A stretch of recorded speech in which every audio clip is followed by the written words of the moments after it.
পরোটা তো অনেক বানিয়েছেন। আমরা কম বেশি প্রত্যেকেই অনেক রকমের পরোটা বানিয়েছি। তবে এই পদ্ধতিতে একবার এই পরোটাটা বানিয়ে দেখুন, এত সুস্বাদু হবে, আপনারা খেয়ে পুরো অবাক হয়ে যাবেন। আর এই পরোটা এতটা নরম তুলতুলে হয় যে দুদিন ধরে রেখে দিলেও কোনোভাবেই পরোটা শক্ত হবে না, একদম রেশমের মতো নরম তুলতুলে থাকবে। মুখে দেওয়ার সাথে এই পরোটা পুরো মিলিয়ে যাবে, কোনোভাবেই শক্ত রাবারের মতন হবে না। আর একদমই সহজভাবে ঝটপট বানিয়ে নিতে পারবেন কয়েক মিনিটের মধ্যে। নমস্কার বন্ধুরা, নতুন একটা পর্ব দেখার জন্য আপনাদের সকলকে স্বাগত জানাই। আজকে বানিয়ে দেখাবো পরোটা। এইভাবে পরোটা তৈরি করলে সব থেকে সেরা হবে আর একদম নরম তুলতুলে হবে। তো চলুন, আশা করছি রেসিপিটি অনেক ভালো লাগবে। সবার প্রথমে আমি এখানে একটা ছোট বাটি নিয়েছি। বাটির মধ্যে নিয়ে নিচ্ছি 1 কাপ গরম জল।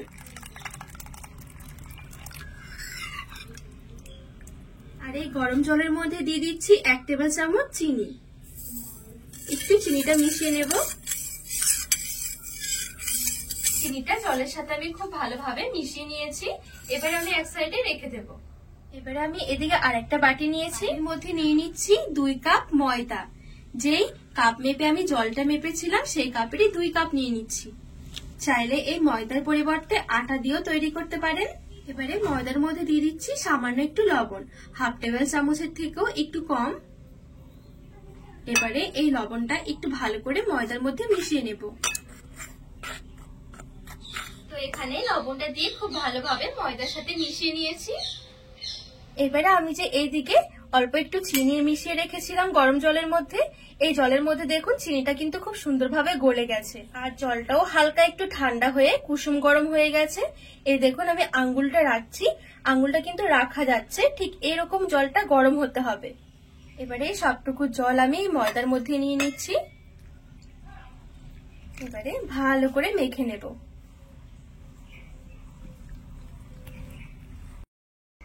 আর এখানে আমি 2 কাপ নিয়েছিলাম ময়দা, আর 2 কাপের জন্য কিন্তু 1 কাপ জল লাগবে এই ডোটা মাখতে। আর এই পরোটা তৈরি করার জন্য প্রথমে এই ডোটা কিন্তু এইভাবে করে একটু নরম করে মাখাতে হবে। এই দেখুন হাতের মধ্যে কিরকম চিটচিটে হয়ে লেগে যাচ্ছে, এটা কিন্তু পরে ঠিক হয়ে যাবে মাখতে মাখতে। প্রথমে কিন্তু অবশ্যই এইভাবে করে ময়দার ডোটা নরম করে মাখাতে হবে, তাহলে কিন্তু পরোটা অনেক বেশি নরম তুলতুল হবে। এবারে আমি এই পর্যায়ে নিয়ে নিচ্ছি 2 থেকে 3 টেবিল চামচের মতন সাদা তেল। এবারে তেলটা দিয়ে ভালো করে মেখে নেব। আর এই তেলটা দিয়ে মাখার সময় দেখবেন আস্তে আস্তে করে হাত থেকে ছেড়ে আসবে।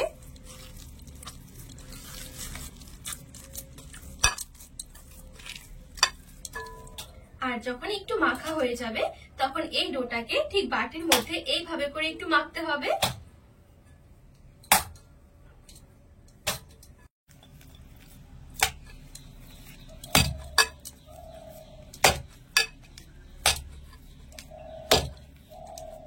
আর এখানে এই ডোটা একটু সময় নিয়ে 3 থেকে 4 মিনিট এইভাবে করে মেখে নিতে হবে।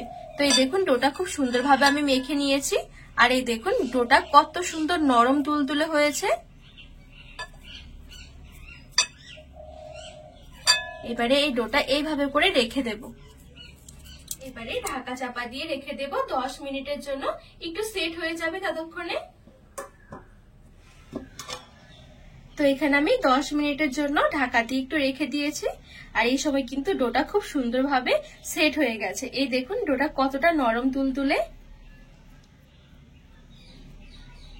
এবারে ডোটা আমি হাত দিয়ে আরেকটু ভালো করে মেখে নেব। আর ডো এখানে যত ভালো হবে তত সুন্দর কিন্তু পরোটা নরম তুলতুলে হবে। ডো আমি খুব সুন্দরভাবে হাত দিয়ে একটু মেখে নিয়েছি। এবারে এখান থেকে ছোট ছোট করে লেচি বের করে নেব। নরমাল যেরকম আমরা রুটির জন্য লেচি বের করি ঠিক সেই রকম।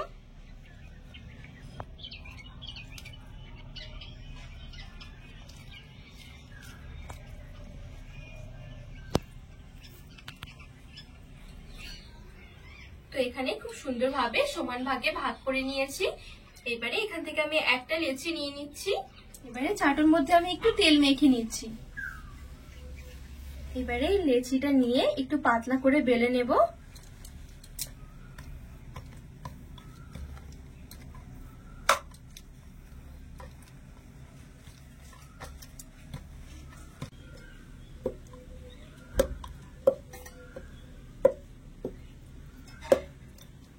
আর এখানে যতটা সম্ভব পাতলা করে বেলে নিতে হবে। তো দেখুন এখানে আমি পুরো চাটু জুড়ে খুব সুন্দর করে একদম পাতলা করে বেলে নিয়েছি। এবারে সামান্য একটু আমি তেল এভাবে করে মেখে নেব। এবারে এভাবে করে একটু শুকনো ময়দা আমি ছড়িয়ে দিচ্ছি। একটু ভালো করে এভাবে করে চারদিকে ছড়িয়ে দেব। এবারে ঠিক এইভাবে করে একটু রোল করে নেব।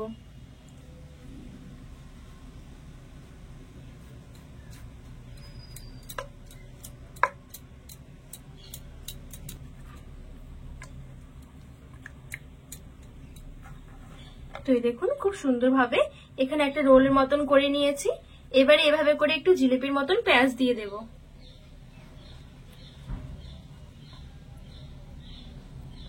দেখুন পরোটার জন্য আমি এখানে একটা লেচি তৈরি করে নিয়েছি। এবারে একটা প্লেটের মধ্যে তুলে নিচ্ছি। তো পরোটার জন্য প্রত্যেকটা লেচি ঠিক আমি এভাবে করে আগে একটু রেডি করে নেব।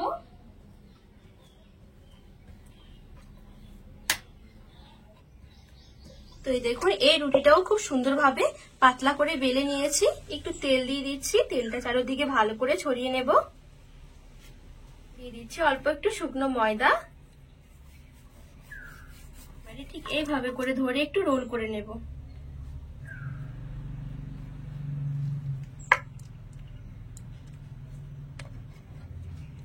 তো এই দেখুন খুব সুন্দর করে এখানে একটা রোল করে নিয়েছি। এবারে ঠিক এইভাবে করে একটু মুড়িয়ে মুড়িয়ে পেঁয়াজ দিয়ে নেব, ঠিক জিলিপির মতন। তো এই দেখুন এখানে আমি পরোটার জন্য আরো একটা লেচি রেডি করে নিয়েছি।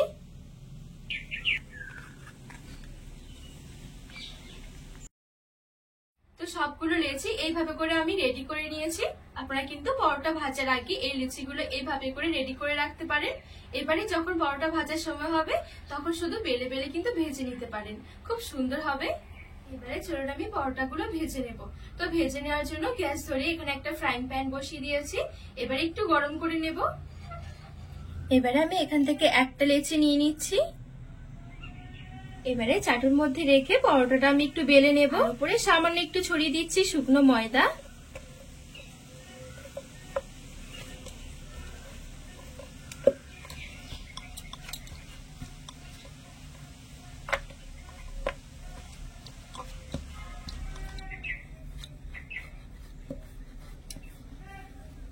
তো এই দেখুন খুব সুন্দর করে আমি গোল করে পরোটাটা বেলে নিয়েছি। খুব বেশি কিন্তু একটা পাতলা রাখিনি, একটু মোটা মতন করে রেখেছি। যেরকম আমরা রুটি বেলার জন্য বেলে নিই সেরকম ভাবে কিন্তু বেলে নিয়েছি। এবারে ফ্রাইং প্যানের মধ্যে দিয়ে খুব সুন্দরভাবে পরোটাটা আমি ভেজে নেব। তো প্রথমে দেখুন আমি শুকনো ফ্রাইং প্যানের মধ্যে দিয়েছি, তারপরে উপর দিয়ে একটু সাদা তেল দিয়ে দিচ্ছি। তেল ছাড়াও কিন্তু আপনারা পরোটা ভাজতে পারেন সেকে নিয়ে, তবে হালকা একটু তেল দিলে কি পরোটা অনেক বেশি নরম তুলতুলে হবে। তো তেলটা দিয়ে এবারে উল্টে পাল্টে খুব সুন্দরভাবে পরোটাটা ভেজে নেব। আর এই পরোটা ভাজতেও কিন্তু একদমই সময় লাগবে না। এই দেখুন বলতে বলতে পরোটাটা খুব সুন্দরভাবে ভাজা হয়ে গেছে। এবারে গরম গরম পরোটাটা আমি চাটুর মধ্যে নিয়ে এইভাবে করে হাত দিয়ে একটু ফেটিয়ে নেব। এই দেখুন এতে করে পরোটা খাওয়ার সময় খুব সুন্দর একটা লেয়ার আসবে, খেতে ভীষণ ভালো লাগবে। তো এখানে একটা পরোটা আমার পুরো একদম রেডি। পরোটা ঠিক আমি এরকম একইভাবে বেলে বেলে তারপরে ভেজে নেব।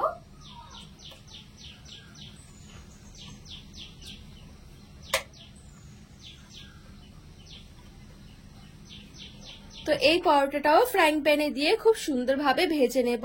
পরোটা দিয়ে ওপরে একটু তেল দিয়ে দিচ্ছি। এবারে উল্টে পাল্টে পরোটাটা খুব সুন্দরভাবে আমি ভেজে নেব। আর এই পরোটা কিন্তু অবশ্যই মিডিয়াম আঁচে ভাজতে হবে। হালকা আঁচে পরোটা ভাজলে কিন্তু মুচমুচে হয়ে যাবে, তখন পরোটার যে একটা সফট ভাব সেটা থাকবে না, মচমচে হয়ে যাবে। তো এই দেখুন খুব সুন্দরভাবে আমি মিডিয়াম আঁচে পরোটাটা উল্টে পাল্টে একটু লালচে করে ভেজে নিয়েছি। আর এই দেখুন কতটা সুন্দর হয়েছে পরোটা। এই পরোটাটাও ঠিক আমি এরকম চাটুর মধ্যে নিয়ে হাত দিয়ে এভাবে করে একটু ফেটিয়ে নেব। অবশ্যই কিন্তু এভাবে করে একটু ফেটিয়ে নেবেন, তাহলে দেখবেন পরোটা অনেক সুন্দর হবে। তো এখানে আমার আরো একটা পরোটা একদম রেডি। খুবই সহজভাবে ঝটপট কিন্তু বানিয়ে নিতে পারেন এই পরোটাগুলো, একদমই সময় লাগবে না। তো এইভাবে করে সবগুলো পরোটা আমি এক এক করে রেডি করে নিয়েছি। আর এই দেখুন কত সুন্দর পরোটা রেডি হয়েছে। এইভাবে পরোটা তৈরি করে যদি আপনারা ঢাকা না দিয়েও রেখে দেন, কোনোভাবেই কিন্তু পরোটা শক্ত হবে না, একদম নরম তুলতুলে থাকবে, খেয়ে পুরো অবাক হয়ে যাবেন। আর পরোটার মধ্যে এত সুন্দর লেয়ার আসবে, এতটা ভালো লাগবে এই পরোটাগুলো, দেখবেন যাকেই খাওয়াবেন প্রশংসা করতে বাধ্য হবে। দুদিন ধরে যদি এই পরোটা রেখেও দেওয়া হয় তারপরেও কোনোভাবেই এই পরোটা শক্ত হবে না। এই দেখুন কতটা সুন্দর লাগছে। এই পরোটা বানিয়ে যে কোনো তরকারির সাথে খেতে পারেন। আজকে শুধুমাত্র পরোটা রেসিপি শেয়ার করেছি। এই দেখুন কতটা সুন্দর হয়েছে পরোটাগুলো। আর অনেক সময় দেখবেন আমরা পরোটা তৈরি করলে কিছুক্ষণের মধ্যে কিন্তু পরোটা অনেক বেশি শক্ত আর রাবারের মতন হয়ে যায়, আর এই পরোটা কিন্তু কোনোভাবেই হবে না। বন্ধুরা, আজকে এই পরোটার রেসিপি আপনাদের কেমন লেগেছে অবশ্যই কিন্তু কমেন্ট করে জানাবেন। আর রেসিপি ভালো লাগলে চ্যানেলটিকে সাবস্ক্রাইব করে পাশে থাকার অনুরোধ রইল।